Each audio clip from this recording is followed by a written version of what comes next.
Iko on.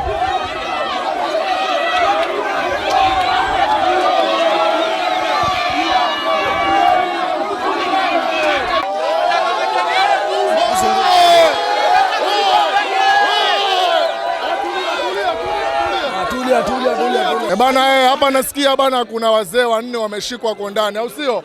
Nasikia bana kuna mshikaji bana nguswa bega kidude kimeondoka. Ushaona?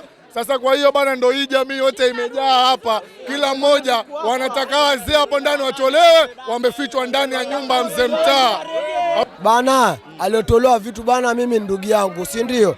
Na pia mimi nina uchungu. Chenye nataka, hatutaki vurugu. Tunataka vitu vyetu virudi amani. Alafu mbele bibi yake mwenyewe yalaumu, alikuwa bibi yake amesema tuwatoe watu tuwapigie discipline mpaka watoe hivyo vidude. Ndio hiyo kitu ambacho nasema. Na sikudanganyi, wasiporegesha tutauana sote, tutauliwa sote. Kilazima kivyo vyote waregeshe. Atusamei, manake ingekuwa basi mzigo wetu uregee. Tena hii ifikie serikali kuu.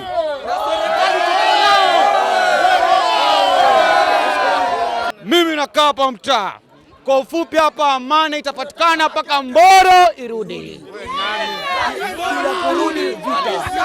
Kama Mboro isiporudi hapa noma. Mimi naitwa Susan, mkazi wa Soweto. Nilikuwa kwa nyumba nikasikia kuna mshikaji ametolewa sehemu yake.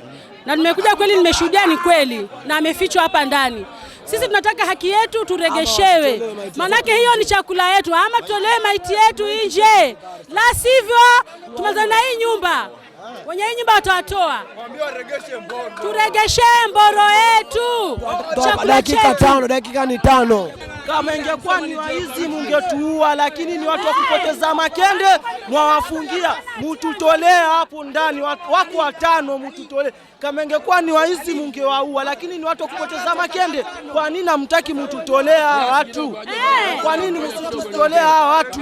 Tunataka haki zetu jamani. Watu wa kanisa hawa. Sijui na kina Ezekiel, sijui kina Ori. Watu wa kanisa la Jehovah Witness. Jehovah Witness ile kanisa la pale vile Bashiri. Vijana 4. Wengine wameingia tena sasa 2 wazee.